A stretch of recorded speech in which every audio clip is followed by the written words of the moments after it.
नमस्ते दोस्तों, स्वागत है आपका आपके अपने चैनल शंभो साउंड पर। और दोस्तों, सबसे पहले तो आपसे माफी चाहूंगा कि बहुत दिनों बाद मैं बहुत डिले करता हूँ वीडियो बनाने में। काफी दिन लगते हैं, बीच में काफी दिन गुजर जाते हैं और फिर मैं एक वीडियो लेकर आता हूँ और आपके कमेंट आते रहते हैं कि वीडियो कब आ रही है, लेकिन हो जाता है मुझसे थोड़ा सा देर, इसके लिए मैं माफी चाहता हूँ। और आज हम इस टॉपिक पर बात करने वाले हैं कि जो एनएक्स ऑडियो ने MT2201 लॉन्च किया है, एक अच्छा एम्पलीफायर है और EMT सीरीज का जो लेगेसी है वो काफी अच्छा है। मैं पर्सनली EMT सीरीज के जो पहले वाले एम्पलीफायर है उनका काफी बड़ा फैन रहा हूं और अभी भी खुद मेरे पास 1201 3 एम्पलीफायर है। पीछे मैंने एक वीडियो में दिखाई भी थी आपको मेरे गाड़ी के सेटअप में, तो आप सब ये बात पहले से जानते हैं। लेकिन ये जो एम्पलीफायर अब आया है इसमें कुछ चेंजेस है, ये पहले जैसा नहीं है। मतलब ये नहीं कि इसका रिजल्ट खराब होगा, ये होगा, लेकिन ये कुछ डिफरेंट जरूर है।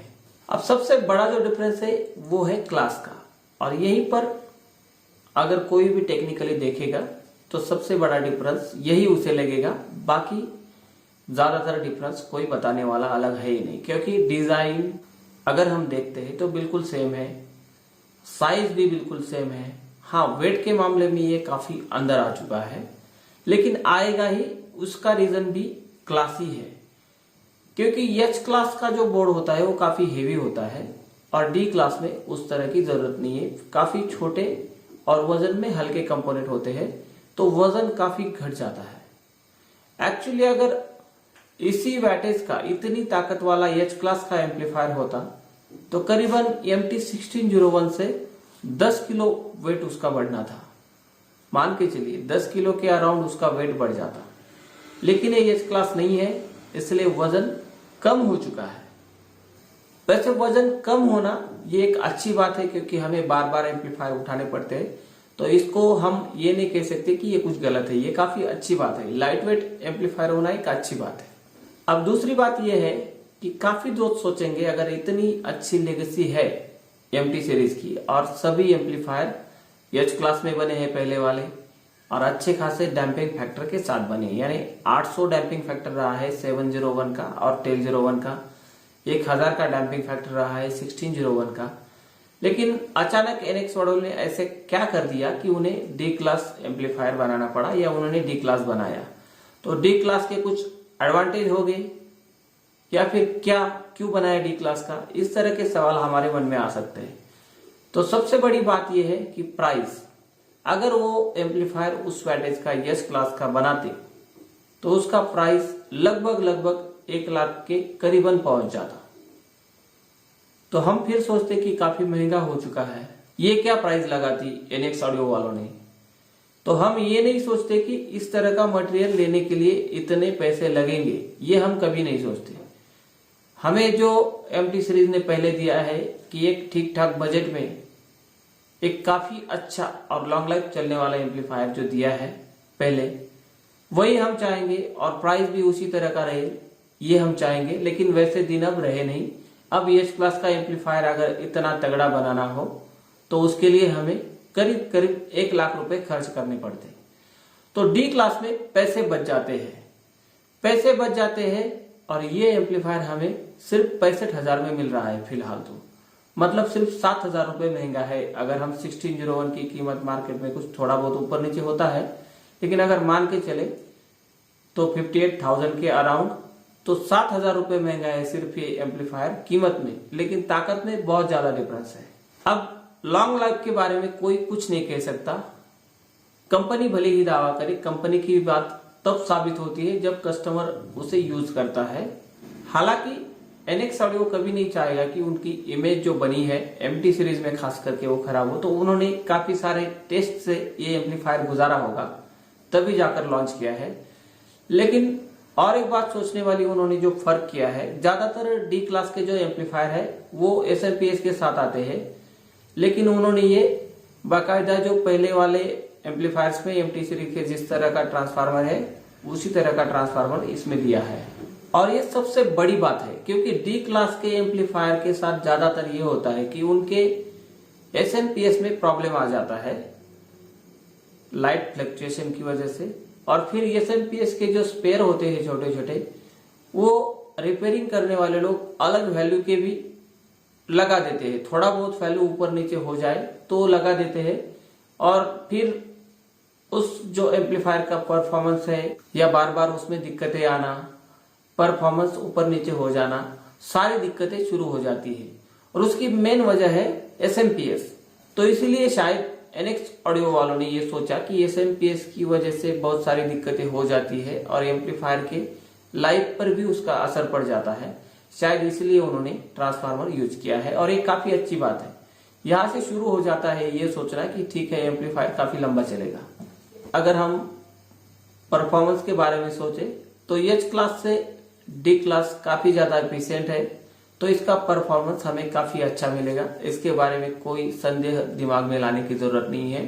काफी अच्छा परफॉर्मेंस हमें एम्पलीफायर जरूर देगा। अब यहाँ पर बात यह है कि H क्लास के जो एम्पलीफायर 1201 और 1601 NX ऑडियो के एम्पलीफायर रहे हैं पहले MT सीरीज के, करीबन भारत में ऐसे 20 से ज्यादा अलग अलग ब्रांड है जिन्होंने सेम उसी तरह के एम्पलीफायर वही मॉडल नंबर देके लॉन्च किए हैं। मतलब वो अलग उस पर मॉडल नंबर लिख सकते थे, कोई 5000, 3000, 4000 या अपने ब्रांड के हिसाब से 4.0, 3.0 कुछ भी कर सकते थे, लेकिन सभी ने वही लिखा है MT 1201, MT 1601। सिर्फ ऊपर उनका जो ब्रांड लोगो है वो बदल जाता है। कुछ ऐसे है कि जिस पर ऊपर कुछ लिखा ही नहीं है, सिर्फ वही लिखा है 1201 या 1601। लेकिन दोस्तों हकीकत ये है कि NX ऑडियो के एम्पलीफायर का जो डैम्पिंग फैक्टर है, उतना डैम्पिंग फैक्टर लगभग उन 20-25 कंपनियों में से एक दो को हम छोड़ देते हैं, बाकी कंपनियों का 400 डैम्पिंग फैक्टर है। मतलब प्रोडक्ट तो उन्होंने सेम बनवाया, लेकिन अंदर मतलब काफी गड़बड़ उसमें कर दी कि पैसा बचा सके।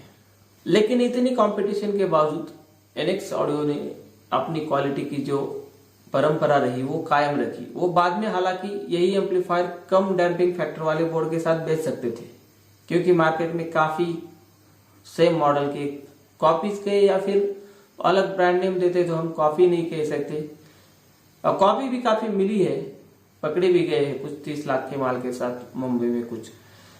लेकिन मैं जो सोचता हूं कि NX ऑडियो वालों ने जो मार्केट में अपना नाम बनाया है, खास करके MT सीरीज में, तो जिस लेवल पर है वो कभी नहीं चाहेंगे कि इस सीरीज का कोई एम्पलीफायर ठीक से काम ना करे या फिर लॉन्ग लाइफ ना हो, क्योंकि उनको तो लेगेसी चलानी है MT सीरीज की।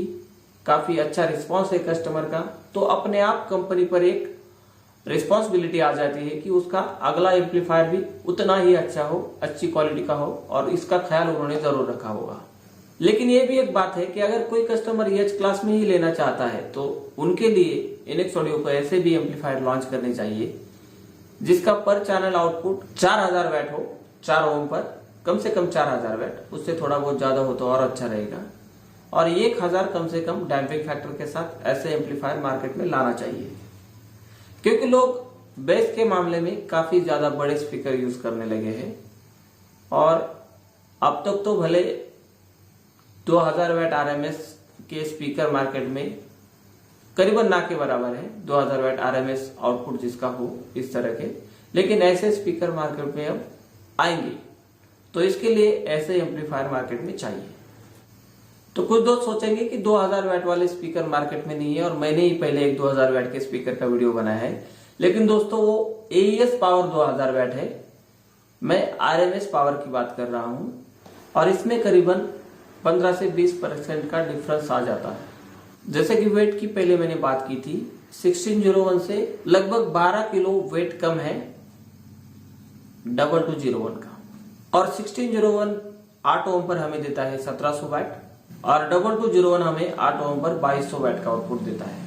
वही अगर हम 4 ओम की बात करते तो हमें 4 ओम पर 1601 2250 वैट आउटपुट देता है, तो 2201 हमें देता है 3600 वैट। मतलब पावर में भी काफी डिफरेंस है, काफी तगड़ा एम्पलीफायर है पावर के मामले में अगर हम देखें तो 2201, और बाकी जो सारे फंक्शन है या स्विचेस है वो लगभग बिल्कुल सेम ही है, डैम्पिंग फैक्टर सेम है। तो अगर मोटे तौर पर हम देखें तो सबसे बड़ी बात क्लास अलग है, और दूसरी बात वेट कम है, बहुत कम है। अगर 1601 से कंपेयर करें तो ये दो बातें एमटी सीरीज के पहले वाले एम्पलीफायर से इस एम्पलीफायर में काफी अलग है। तो दोस्तों बस आज के लिए इतना ही। चैनल को सब्सक्राइब जरूर कीजिए। अगर वीडियो पसंद आता है तो उसे लाइक कीजिए, शेयर कीजिए। मिलते हैं अगले वीडियो में, तब तक के लिए बाय बाय।